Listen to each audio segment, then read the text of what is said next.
Hello শিক্ষার্থী বন্ধুরা, Phoenix বিশ্ববিদ্যালয় ভর্তি কোচিংয়ের ব্যাংকিং ক্লাসে সবাইকে জানাই সাদর আমন্ত্রণ।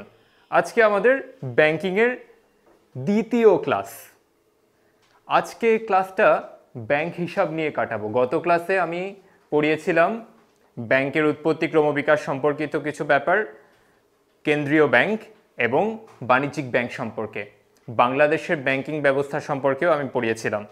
বাংলাদেশে কটা ব্যাংক আছে, কোনটা কোনটা ইসলামী ব্যাংক, কোনটা বিদেশি ব্যাংক, কোনটা দেশি তফসিলি ব্যাংক, কোনটা সরকারি ব্যাংক, এই ব্যাপারগুলো পড়ানো হয়েছিল গত ক্লাসে। আজকে ব্যাংক হিসাব দিয়ে শুরু করতে যাচ্ছি। ব্যাংক হিসাব আমরা মোটামুটি অনেকেই খুলেছি, হয়তো যাদের বয়স 18 পার হয়েছে, যাদের জাতীয় পরিচয়পত্র আছে তারা অনেকেই ব্যাংক হিসাব খুলে ফেলেছি। আবার জাতীয় পরিচয়পত্র না থাকলেও কোথাও কোথাও ব্যাংক হিসাব খোলা যায় কিন্তু। যেমন ধরো ডাচ বাংলা ব্যাংকে স্টুডেন্ট আইডি কার্ড দিয়ে আমি যখন ফার্স্ট ইয়ারের ছাত্র ছিলাম তখন ব্যাংক হিসাব খুলেছিলাম। ব্যাংক হিসাব খোলার জন্য কি কি জিনিস দরকার হতে পারে? যেহেতু ব্যাংক হিসাব খোলার ব্যাপারে আমি একজন অভিজ্ঞ মানুষ, সুতরাং এ ব্যাপারে আমি তোমাদেরকে শেয়ার করতেই পারি। ব্যাংক হিসাব খোলার জন্য তোমার দরকার হতে পারে জাতীয় পরিচয়পত্রের ফটোকপি। তুমি যদি স্টুডেন্ট অ্যাকাউন্ট খুলতে চাও সেক্ষেত্রে তোমার স্টুডেন্ট আইডি কার্ডের একটা ফটোকপি জমা দিতে হবে ব্যাংকে। জাতীয় পরিচয়পত্রের ফটোকপি ছাড়া দরকার হতে পারে তোমার বাসার বিদ্যুৎ বিল অথবা গ্যাস বিল অথবা পানির বিলের একটা ফটোকপি। এছাড়া তোমার পাসপোর্ট সাইজের দুটো ছবি দরকার হতে পারে, দুটো বা তিনটে বা একটা ছবি দরকার হতে পারে। সচরাচর দুটো চায়, সেটা হতে পারে সত্যায়িত, আবার সত্যায়িত নাও হতে পারে। আর দরকার হতে পারে একজন নমিনির একটা সত্যায়িত ছবি। সেটা সম্ভবত তোমাকেই সত্যায়িত করতে বলতে পারে ব্যাংক, কিংবা সেটা হয়তো কাউন্সিলর কিংবা কোনো প্রথম শ্রেণীর কর্মকর্তাকে দিয়ে সত্যায়িত করতে বলা হতে পারে। নমিনির ব্যাপারটা আগে বাধ্যতামূলক ছিল না, কিন্তু সম্প্রতি এটা বাধ্যতামূলক করা হয়েছে যে নমিনি রাখতে হবে প্রত্যেকটা অ্যাকাউন্টে। এখন আস্তে আস্তে সব কিছু অনলাইনে চলে আসছে। এক্ষেত্রে তোমাকে প্রথমে ব্যাংক একটা ফর্ম দেবে। তুমি চাইলে ইনস্ট্যান্ট গিয়ে একটা ব্যাংক হিসাব খুলে ফেলতে পারো 5 থেকে 10 মিনিটের মধ্যে। বর্তমানে কাজটা এতটাই সহজ হয়ে গেছে। ব্যাংক তোমাকে যে ফর্মটা দেবে সেই ফর্মটা হতে পারে 4 কি 5 পৃষ্ঠার। সেখানে তোমার ব্যক্তিগত তথ্যাবলী থাকবে, তোমার নমিনি সংক্রান্ত তথ্যাবলী থাকবে, কেওয়াইসি ফর্ম থাকবে।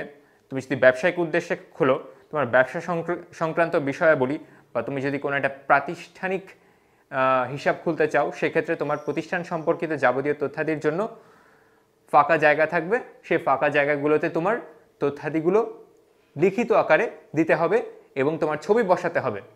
এক্ষেত্রে তোমার কি কি দরকার হবে? তোমার নাম, তোমার ঠিকানা, তোমার আয়ের উৎস, তারপর তোমার নমিনির নাম, ঠিকানা, নমিনির ছবি, তোমার সিগনেচার লাগবে কয়েকটা জায়গায়, এবং তোমার যে তোমার পরিচিত কারো ব্যাংক অ্যাকাউন্ট যদি সেই শাখায় থাকে বা সেই ব্যাংকে থাকে, সেই পরিচিত ব্যক্তির অবশ্যই সিগনেচার লাগবে এবং সেই পরিচিত ব্যক্তির ব্যাংক অ্যাকাউন্ট নম্বর সেখানে উল্লেখ করতে হবে। তারপর কেওয়াইসি ফর্মটা তোমার খুব গুরুত্ব সহকারে পূরণ করতে হবে। তোমাকে জাতীয় পরিচয়পত্রে যে নম্বরটা থাকে সে নম্বরটা দিতে হবে। তোমার পাসপোর্ট যদি থাকে কিংবা ড্রাইভিং লাইসেন্স থাকে সে পাসপোর্টের নম্বর, তোমার ড্রাইভিং লাইসেন্সের নম্বর তোমার ব্যাংক হিসাবে তোমার উল্লেখ করতে হবে। এছাড়া তুমি সপ্তাহে কবার লেনদেন করতে চাচ্ছ কিংবা মাসে কয়বার লেনদেন করতে চাচ্ছ সেই ব্যাপারটা উল্লেখ করতে হবে। তুমি কি ধরনের কারেন্সির মাধ্যমে লেনদেন করবে, তুমি শুধুমাত্র দেশীয় কারেন্সির মাধ্যমে লেনদেন করবে নাকি বৈদেশিক মুদ্রাও ব্যবহার করতে চাচ্ছ সেই ব্যাপারটা উল্লেখ করবে। তোমার হিসাবটা ঠিক কী ধরনের হবে, সেটা কোনো সঞ্চয় হিসাব হবে নাকি চলতি হিসাব হবে সেটা উল্লেখ করা থাকতে হবে। এই বিষয়গুলো উল্লেখ করার পর এবং ছবি জমা দেওয়ার পর তোমার ব্যাংক হিসাব মোটামুটি ম্যানুয়ালি খোলা হয়ে যাবে এবং ওই দিনই হয়তো বা 4 থেকে 5 ঘন্টার মধ্যে তোমার ফোনে SMS চলে আসবে এবং বলা হবে তোমার ব্যাংক অ্যাকাউন্ট খোলা হয়েছে এবং তোমাকে অভিনন্দন জানানো হবে। এবং বর্তমানে SMS ব্যাংকিংয়ের সুবিধাটা চালু হওয়ার পর থেকে SMS-এর মাধ্যমে তোমার ব্যালেন্সের আপডেট দেওয়া হয়। ব্যাংকিং লেনদেনগুলো বর্তমানে অনলাইন হওয়ার পর থেকে, মোবাইল ব্যাংকিং সুবিধা চালু হওয়ার পর থেকে, সর্বোপরি ব্যাংকিং সুবিধা চালু হওয়ার পর থেকে আস্তে আস্তে আরও সহজ থেকে সহজতর হচ্ছে। এখন ব্যাংক হিসাব কত ধরনের হতে পারে? 3 ধরনের হতে পারে: চলতি হিসাব, সঞ্চয় হিসাব আর স্থায়ী হিসাব। চলতি হিসাব খোলে ব্যবসায়ীরা। চলতি হিসাবে কোনো সুদ প্রদান করা হয় না। চলতি হিসাবে যখন তখন টাকা জমা দেওয়া যায়, যখন তখন টাকা তোলা যায়। একটু বেশি অ্যামাউন্ট দিয়ে চলতি হিসাবটা সচরাচর খুলতে হয়। আর সঞ্চয় হিসাবটা মূলত মধ্যবিত্ত শ্রেণী খুলে, চাকরিজীবী শ্রেণী খুলে, মহিলারা খুলতে পারেন যারা হাউসওয়াইফ, বা স্টুডেন্টরা খুলতে পারেন সঞ্চয় হিসাব। আর সঞ্চয় হিসাবে কিছু নিয়মাবলী থাকে, যেমন যখন খুশি টাকা জমা দেওয়া গেলেও কখনো কখনো সপ্তাহে দুবারের বেশি টাকা তোলা যাবে না, এরকম নিয়ম করা হয়ে থাকে। 6 মাসে একবার সঞ্চয় হিসাবে সামান্য পরিমাণ সুদ দেওয়া হয়ে থাকে।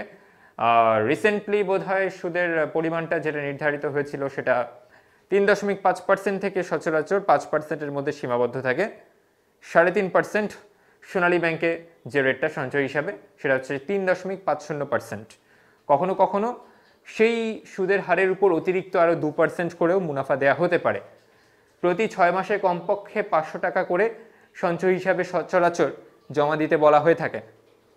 সঞ্চয় হিসাবে তোমার অনেক বড় অ্যামাউন্টের টাকা তুলতে গেলে তোমাকে আলাদা করে ব্যাংকে জানাতে হবে যে আমি একটা বড় অ্যামাউন্টের টাকা তুলতে চাচ্ছি, এর জন্য আমার আলাদাভাবে অনুমোদনের প্রয়োজন আছে কিনা। হয়তো সেক্ষেত্রে আলাদাভাবে অনুমোদনের প্রয়োজন থাকতে পারে, কারণ সঞ্চয় হিসাবে তুমি যে টাকাটা জমা দিচ্ছ সেই টাকার একটা অংশ ব্যাংক বিনিয়োগ করছে ব্যবসায়। ব্যাংক কী ধরনের কাজ করে? ব্যাংক একটা ব্যবসায়িক কাজ করে। ব্যাংক অবশ্যই একটা ব্যবসা, এবং ব্যাংকের মূল উদ্দেশ্য কিন্তু মুনাফা অর্জন। কীভাবে মুনাফা অর্জন করে ব্যাংক?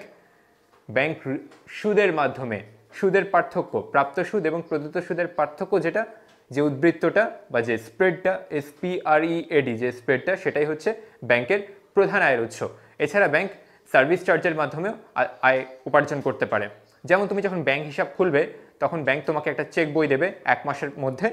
তারপর ব্যাংক তোমাকে একটা ডেবিট কার্ড দিতে পারে, বা তোমার চাহিদা মোতাবেক ব্যাংক তোমাকে ক্রেডিট কার্ড দিতে পারে, যেগুলোর সার্ভিস চার্জ আছে। SMS ব্যাংকিংয়ের মাধ্যমে তুমি যে তোমার ব্যালেন্সের আপডেটটা জানতে পারছো, সেক্ষেত্রে তোমাকে একটা নির্দিষ্ট পরিমাণ সার্ভিস চার্জ দিতে হতে পারে। তুমি যদি 10 লাখ টাকার বেশি ব্যাংকে রাখো, সেক্ষেত্রে তোমার একটা মাসিক আলাদা করে সার্ভিস চার্জ দেওয়া লাগতে পারে। এবং তোমার পুরো অ্যাকাউন্টটা যে মেনটেনেন্স, সেই মেনটেনেন্সেরও একটা কস্ট আছে। অর্থাৎ ব্যাংক সার্ভিস চার্জের মাধ্যমে কিছু আয় করে থাকে। ব্যাংক হিসাব এর চলতি সঞ্চয় বাদে আরও একটা হিসাব আছে, সেটা হচ্ছে স্থায়ী হিসাব। স্থায়ী হিসাবটা যথাক্রমে 1 বছর, 3 বছর, 5 বছর, 7 বছর পর্যন্ত বা তারও বেশি সময়ের জন্য খোলা যায়। স্থায়ী হিসাবের ক্ষেত্রে তোমার একবারই টাকা জমা দেওয়া হয়, একবারই টাকা তোলা হয়। স্থায়ী হিসাবের টাকাটা ব্যাংক সচরাচর দীর্ঘমেয়াদের জন্য বিনিয়োগ করতেও পারে। স্থায়ী হিসাবে সুদের হারটা সঞ্চয় হিসাবের চেয়ে বেশি হয়। বর্তমানে সরকারি যে রেটটা স্থায়ী হিসাবে সুদের হারে, সেটা হচ্ছে 6%। 6-9 হিসেব, অর্থাৎ ব্যাংক যখন ঋণ দেবে তখন 9% সুদ নেবে, আর ব্যাংক যখন তোমাকে আমানতের উপর সুদ দেবে তখন সেই পার্সেন্টেজটা হবে 6%। কোনো কোনো জায়গায় 6%-এর উপরেও সুদ থাকে, সেটা সচরাচর প্রাইভেট ব্যাংকে হয়। যেমন ইসলামী ব্যাংকে 5.5 থেকে 8.5% পর্যন্ত সুদের যে লিমিটটা সেটা হয়ে থাকে। ইসলামী ব্যাংক ফিক্সড করে দেয় না, তারা বলে থাকে যে আমাদের লাভ ক্ষতির উপর ভিত্তি করে আপনাকে আমি সুদ দেব। সেটা হতে পারে 5.5%, হতে পারে 6%, হতে পারে 8.5%, এই রেঞ্জের মধ্যে এটা থাকে।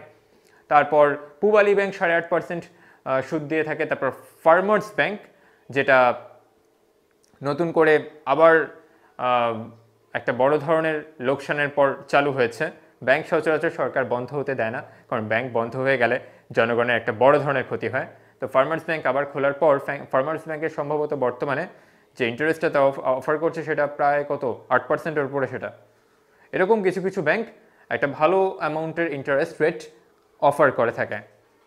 এছাড়া ডিপিএস আছে, ডিপোজিট পেনশন স্কিম। সেক্ষেত্রে তোমার প্রতি মাসে একটা নির্দিষ্ট পরিমাণ টাকা জমা দিলে 5 বছর, 10 বছর বা 20 বছর পর একটা বড় অ্যামাউন্টের টাকা পাওয়া যায়, সে টাকার উপর একটা নির্দিষ্ট পরিমাণ সুদ ধার্য করার পর। অর্থাৎ প্রতি মাসে 500 টাকা করে জমা দিলে হয়তো বা 10 বছর পর ব্যাংক তোমাকে 10 লক্ষ টাকা দিতে পারে। এরকম বিভিন্ন স্কিম চালু হয়েছে। এই হলো ব্যাংক হিসাব সংক্রান্ত যাবতীয় টুকিটাকি ব্যাপার। এবার আসো হস্তান্তরযোগ্য দলিল।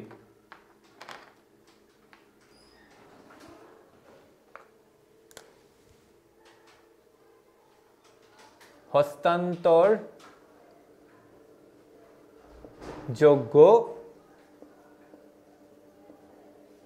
দলিল বাংলাদেশে বিনিময়যোগ্য দলিল সংক্রান্ত একটা নতুন আইনের খসড়া তৈরি হয়েছে, যেটা 2020 সালে খসড়া করা হয়েছে, অর্থাৎ এই বছরই। আর বাংলাদেশে এর আগ পর্যন্ত বা এখন পর্যন্ত 1881 সালের নেগোশিয়েবল ইনস্ট্রুমেন্ট অ্যাক্ট বা হস্তান্তরযোগ্য দলিল আইন চালু আছে। হস্তান্তরযোগ্য দলিল কি সেটা তার বৈশিষ্ট্য দ্বারা আমরা বুঝতে পারবো। হস্তান্তরযোগ্য দলিলের বৈশিষ্ট্যটা কি? এটা অবশ্যই লিখিত হতে হবে।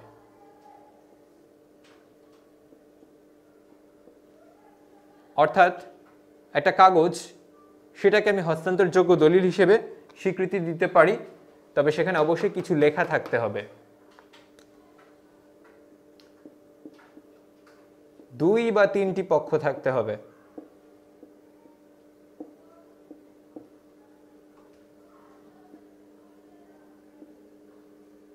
যেমন চেকে, বিনিময় বিলে 3টা পক্ষ থাকে, পে অর্ডারে 3টা পক্ষ থাকে, আবার প্রমিসরি নোট সেটা আবার 2টো পক্ষ থাকতে পারে।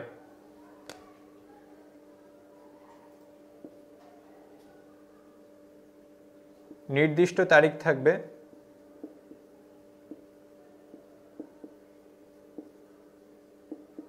শর্তহীন বা আনকন্ডিশনাল হবে।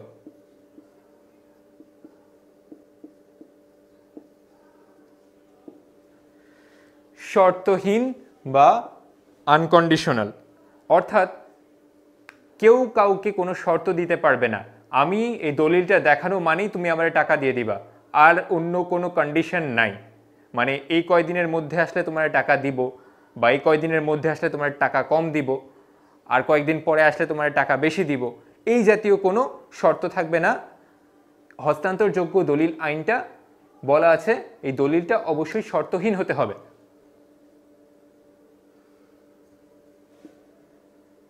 টাকার পরিমাণ উল্লেখ থাকবে,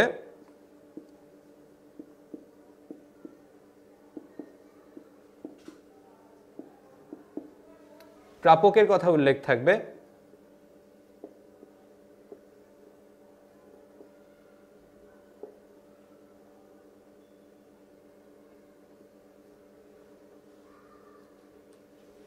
প্রস্তুতকারীর কথা উল্লেখ থাকবে, অর্থাৎ কে এটা প্রস্তুত করছে বা তৈরি করছে,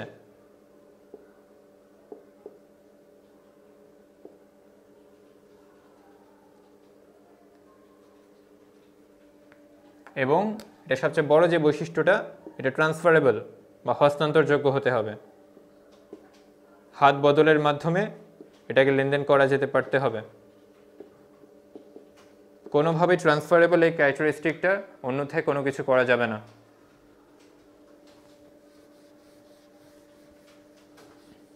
যাই হোক, হস্তান্তরযোগ্য দলিল বলতে আমরা প্রধানত বিনিময় বিল,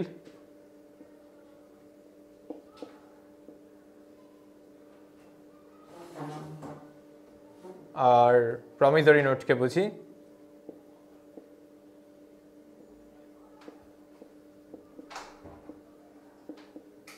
আর বিনিময় বিলের কথা বললে সেখানে চেকের কথাও চলে আসে।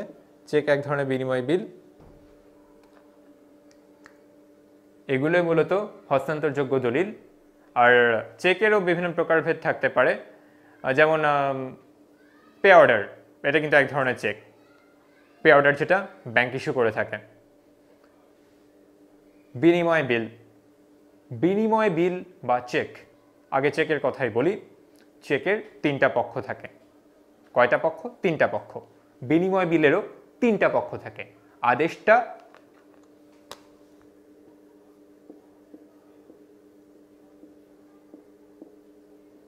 আদিষ্ট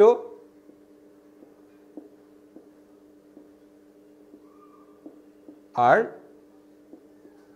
প্রাপক।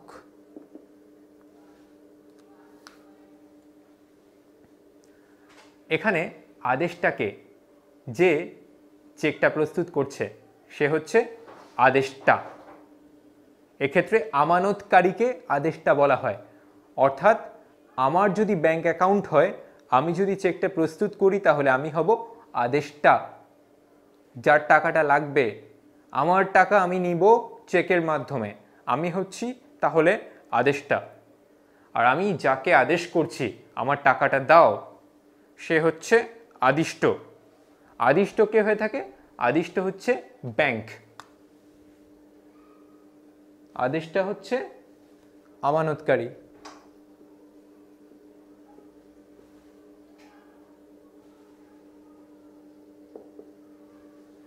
আদিষ্ট হচ্ছে ব্যাংক।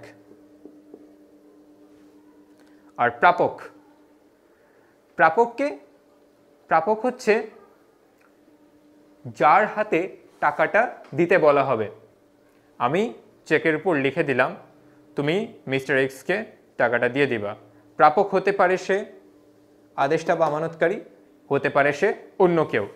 যে চেকটা নিয়ে যাবে তাকে টাকাটা দিয়ে দিতে হবে, সে হচ্ছে প্রাপক। আর প্রাপক ধারকও হতে পারে শুধুমাত্র। চেকটা হাত বদল হতে পারে মানে এই চেকটা একজন ধারক নিয়ে যেতে পারে। ধারক মানে যে কেউ, যার হাতে চেকটা থাকবে সেই ধারক। এবং প্রকৃত ধারক হচ্ছে সেই যে ব্যাংক পর্যন্ত চেকটা নিয়ে গিয়ে ব্যাংকে জমা দিল এবং টাকাটা নিল, সে হচ্ছে প্রকৃত ধারক। প্রকৃত ধারক হতে পারে আমানতকারী কিংবা আমানতকারীর আদিষ্ট কেউ, যে আমি ওকে বলে দিচ্ছি যে ও আমার হয়ে চেকটা নেবে, তুমি ওকে টাকাটা দিয়ে দেবে, বা তুমি যেভাবেই হোক ওকে টাকাটা পরিশোধ করে দেবে, কারণ সে হচ্ছে চেকের বাহক বা ধারক বা প্রকৃত ধারক। ধারক আর প্রকৃত ধারকের মধ্যে পার্থক্য কি? ধারক শেষ পর্যন্ত চেকটা নিয়ে ব্যাংকে উপস্থিত নাও হতে পারে, ধারক অন্য কাউকে চেকটা দিয়ে দিতে পারে, কিন্তু প্রকৃত ধারক অবশ্যই শেষ পর্যন্ত ব্যাংকে গিয়ে চেকটা নিয়ে ব্যাংকের কাছে দেবে।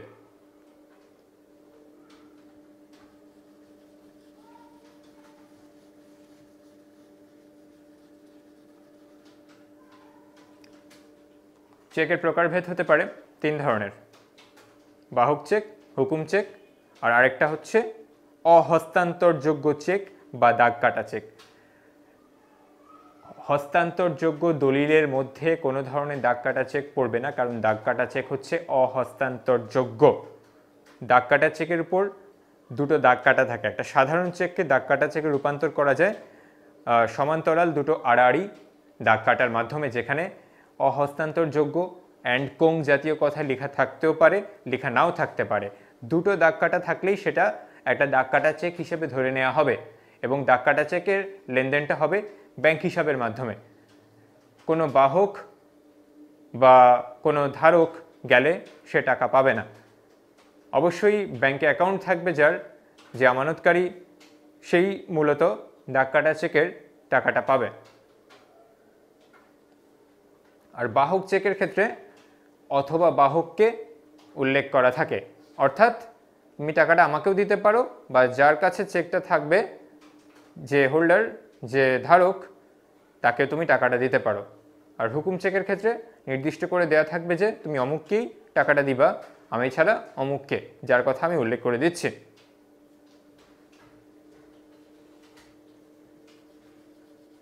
আর পে অর্ডারের কথা বলছিলাম। পে অর্ডার এমন একটা অর্ডার যেটা ব্যাংক দিতে পারে বা অন্য কোনো প্রতিষ্ঠান দিতে পারে। এটা ওয়ান টাইপ অফ চেক, যেটাও একটা নিঃশর্ত পেমেন্ট প্রদানের নির্দেশনা এবং ব্যাংক হিসাবের মাধ্যমে যেটার লেনদেন হয়ে থাকে। আর বিনিময় বিল, বিনিময় বিলেও 3টা পক্ষ থাকে: আদেষ্টা, আদিষ্ট, প্রাপক। এবং বিনিময় বিলটা প্রস্তুত করে রপ্তানিকারক বা বিক্রেতা। বিনিময় বিলের স্বীকৃতি প্রদান করে পাওনাদার বা ক্রেতা। তাহলে প্রস্তুত করে রপ্তানিকারক বা বিক্রেতা, আর স্বীকৃতি প্রদান করে ক্রেতা বা পাওনাদার।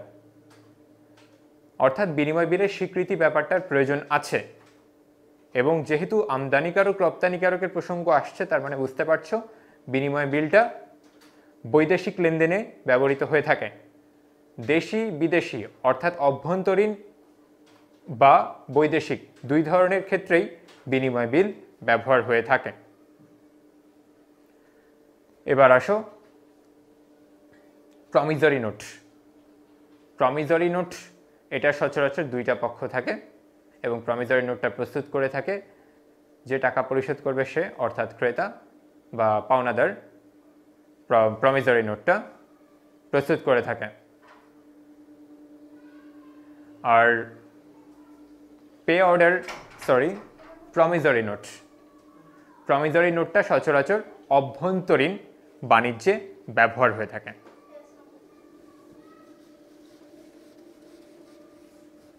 এই মোটামুটি হস্তান্তরযোগ্য দলিল।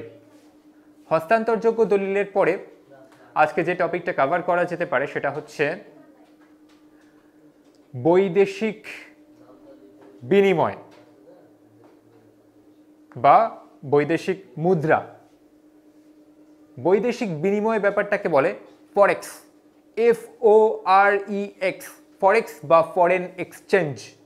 1993 সালের আগে বাংলাদেশে বৈদেশিক মুদ্রার কোনো সুসংগঠিত মার্কেট ছিল না। বৈদেশিক মুদ্রার প্রাইমারি মার্কেট এবং সেকেন্ডারি মার্কেটটা একীভূত হয়ে যায় 1993 সালে। একটা সময় বাংলাদেশের টাকার ভারতের টাকা সমান ছিল।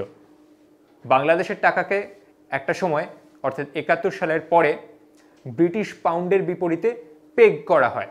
এরপর আস্তে আস্তে টাকার মূল্যটা কমতে থাকে, মুদ্রাস্ফীতি হতে থাকে। এরপর একটা সময় ডলারকে ইন্টারমিডিয়ারি হিসেবে ব্যবহার করা হয়। প্রথমে ব্রিটিশ পাউন্ডের বিপরীতে পেগ করার পর ডলারকে বাংলাদেশের একটা ইন্টারমিডিয়ারি কারেন্সি হিসেবে ধরা হয়, অর্থাৎ ডলারের বিপরীতে কত টাকা বাড়ছে বা কত টাকা কমছে এই হিসেবটা করা হয়। আর বৈদেশিক মুদ্রা সংক্রান্ত একটা আইনের খসড়া 2020 সালে এসেছে। তবে এটা 1993 সালেই মূলত সেকেন্ডারি মার্কেটটা বৈদেশিক মুদ্রা সংক্রান্ত আর প্রাইমারি মার্কেটটা একীভূত হয়ে যায়। এর আগে একটা বিশৃঙ্খল পরিস্থিতি ছিল। আর বৈদেশিক মুদ্রা সংক্রান্ত মার্কেটটাকে সার্বিকভাবে ওটিসি বা ওভার দ্য কাউন্টার মার্কেট বলা হয় এবং বড় বড় ব্যাংকগুলো ডিলার হিসেবে কাজ করে বৈদেশিক মুদ্রা বাজারে। মূলত কয়েকটা বড় বড় বাণিজ্যিক ব্যাংকই এই সিস্টেমটাকে কন্ট্রোল করে এবং এটাকে ওটিসি মার্কেট অনেক ক্ষেত্রে বলা হয়ে থাকে এবং এটার আরেকটা নাম হচ্ছে ফরেক্স বা ফরেন এক্সচেঞ্জ। এই হচ্ছে বৈদেশিক মুদ্রা সংক্রান্ত যাবতীয় গুরুত্বপূর্ণ তথ্য। বৈদেশিক মুদ্রার পরবর্তীতে এখন যেটা কভার করব সেটা হচ্ছে ই ব্যাংকিং।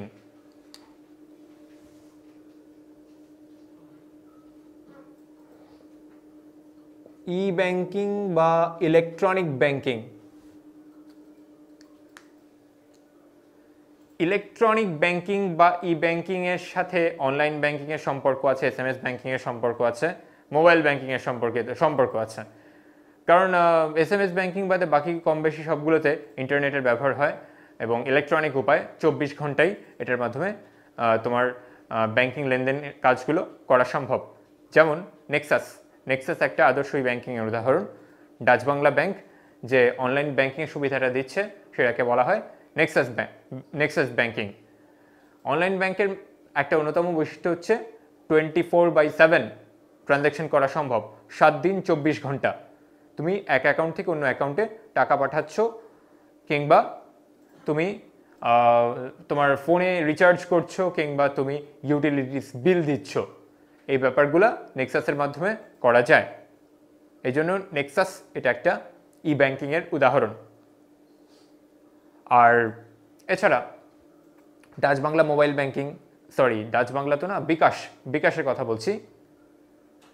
বিকাশ কিংবা নগদ কিংবা ডাচ বাংলা মোবাইল ব্যাংকিংয়ের ওই রকেট, এগুলোও এক ধরনের ই ব্যাংকিংয়ের মধ্যে পড়তে পারে, কারণ এগুলোতেও অ্যাপের মাধ্যমে লেনদেন করা যায়। বিকাশ অ্যাপটা ইনস্টল করে বা নগদ অ্যাপটা ইনস্টল করে এটার মাধ্যমে তুমি লেনদেন করতে পারছো। এটার মাধ্যমে তুমি টাকা পাঠাচ্ছ, তুমি তোমার ব্যাংক অ্যাকাউন্টে টাকা পাচ্ছ, তুমি তোমার ইউটিলিটিস বিল দিতে পারছো, তুমি রিচার্জ করতে পারছো। তো সব মিলিয়ে অনলাইন ব্যাংকিং, ই ব্যাংকিংয়ের যে ধরনের বৈশিষ্ট্যগুলো বিদ্যমান সেগুলো কম বেশি এগুলোর মধ্যে আছে। ই ব্যাংকিংটা বর্তমানে আস্তে আস্তে জনপ্রিয় হচ্ছে এবং ই ব্যাংকিংটা জনপ্রিয় হওয়ার কারণে আস্তে আস্তে কাগুজে টাকা বা ফিয়াট মানির পরিমাণটা কমে যাচ্ছে। ফিয়াট মানির কে ইস্যু করতে পারে যেন বলেছিলাম গত ক্লাসে? ব্যাংক। ফিয়াট মানি কি মনে আছে? ফিয়াট মানি হচ্ছে এমন একটা পেপার যেটা আইনগতভাবে স্বীকৃতি দেওয়া হয় যে এটা হচ্ছে একটা বিনিময়ের মাধ্যম। এটাকে যদি আইনগতভাবে স্বীকৃতি দেওয়া না হতো তাহলে এটার কোনো মূল্য থাকতো না, কারণ এটা স্বর্ণের মতো কোনো মূল্যবান জিনিস না। এটা সির্ফ একটা কাগজ যেটায় বাংলাদেশ ব্যাংক কিংবা বাংলাদেশ সরকারের সাইন দেওয়া থাকবে, যেটা বাংলাদেশ ব্যাংকে গভর্নর সাইন করে দেবে এবং যেটা কোনো জাল নোট হবে না, সেটাই হচ্ছে একটা ফিয়াট মানি। এই হচ্ছে সব মিলিয়ে ই ব্যাংকিং। আর এক্ষেত্রে আজকে যে টপিকগুলো কভার করলাম তার মধ্যে কোনো জিকে টাইপের কোয়েশ্চেন হয়তো বা আসবে না, কারণ ফাইন্যান্স অ্যান্ড ব্যাংকিংয়ের ক্ষেত্রে একমাত্র যেগুলো ফাইন্যান্স ব্যাংকিংয়ের সাথে সংশ্লিষ্ট গুরুত্বপূর্ণ প্রশ্ন সেগুলোই আসতে পারে। আর ফেডারেল রিজার্ভ সিস্টেম অর্থ জালিয়াতি সম্পর্কিত একটা কথা বলতে পারি। $10 কোটি 2016 সালে ফেডারেল রিজার্ভ সিস্টেম বা আমেরিকার কেন্দ্রীয় ব্যাংক, যেখানে বাংলাদেশ ব্যাংক রিজার্ভ রেখেছিল, সেখানে $10 কোটি চুরি হয়ে গেছিল এবং সে টাকাটা ফিলিপাইন, শ্রীলঙ্কার মতো জায়গায় চলে গিয়েছিল। 6.5 কোটির উপরে ডলার সম্ভবত পরবর্তীতে পুনরুদ্ধার করা গিয়েছিল, বাকি ডলারগুলো পুনরুদ্ধার করা সম্ভব হয়নি। আর বাংলাদেশে বর্তমান রিজার্ভ, বৈদেশিক মুদ্রা রিজার্ভ হচ্ছে প্রায় কত, $41 বিলিয়ন বা 4100 কোটির মতো। একটা বড় অ্যামাউন্টের রিজার্ভ বাংলাদেশ ব্যাংকের আছে, এবং যে রিজার্ভটা করোনার সময়ও বেড়েছে, কমেনি। যাই হোক, এই চ্যাপ্টার থেকে তোমার সবচেয়ে গুরুত্বপূর্ণ যেটা আসতে পারে সেটা হচ্ছে হস্তান্তরযোগ্য দলিল। হস্তান্তরযোগ্য দলিলের যে বৈশিষ্ট্যগুলো, যেমন বিনিময় বিল, তারপর check, pay order, promissory note, এই বৈশিষ্ট্যগুলো মাথায় রাখতে হবে। কোনটা কিভাবে কি করতে হয়, কোনটাকে প্রস্তুত করে, কোনটার কি পক্ষ, কোনটা বৈদেশিক লেনদেনে ব্যবহার করা যায়, কোনটা অভ্যন্তরীণ লেনদেনে ব্যবহার করা যায়, এই বৈশিষ্ট্যগুলো মাথায় রাখতে হবে। এটাই হচ্ছে হস্তান্তরযোগ্য দলিল। এবং এক্ষেত্রে তোমার সালটা মনে রাখতে পারো, আইনের সালটা, এবং খসড়া যেটা হয়েছে খসড়াটা মনে রাখতে পারো। আর ই ব্যাংকিংয়ের ক্ষেত্রে তোমার ই ব্যাংকিং সংক্রান্ত বেসিক জিনিসগুলো খুব একটা কঠিন কিছু না, এটা আসতেও পারে আবার নাও আসতে পারে। আর তোমার ব্যাংক হিসাবের প্রকারভেদটা তোমাদের মাথায় রাখতে হবে। ব্যাংক হিসাবে সঞ্চয় হিসাব, চলতি হিসাব, স্থায়ী হিসাব তোমরা সেই ক্লাস 9-10 থেকে পড়ে আসছো। এটা তোমাদের অবশ্যই এমনিতেই মাথায় থাকবে, কারণ এটা খুবই এখানে কঠিন কিছু নেই, এটা খুব সহজ কিছু ব্যাপার এখানে আছে। আর ফরেক্স বা ফরেন এক্সচেঞ্জ সম্পর্কে বেসিক কয়েকটা কথাবার্তা জানলেই হবে, যেগুলো আমি বললাম। এছাড়া এক্সট্রা কিছু ইনফরমেশন যদি থাকে সেগুলো মুখস্থ করে নেবে। It's all about memorising. So সব মিলিয়ে আজকে যাবতীয় গুরুত্বপূর্ণ বিষয়াবলী কভার করার চেষ্টা করলাম, এবং আজকের ক্লাসটা এখানেই শেষ হচ্ছে। আশা করি তোমরা কিছুটা হলেও আজকের ক্লাস থেকে উপকৃত হয়েছো। আগামী ক্লাসে বীমা সম্পর্কিত যে বেসিক বিষয়গুলো আছে সেগুলো কভার করার চেষ্টা করব, এবং তাহলে ultimately finance, banking, insurance course complete হবে ইউনিভার্সিটি অ্যাডমিশনের জন্য। সেই পর্যন্ত আমার সাথে থাকো। ধন্যবাদ পাশে থাকার জন্য। আল্লাহ হাফেজ।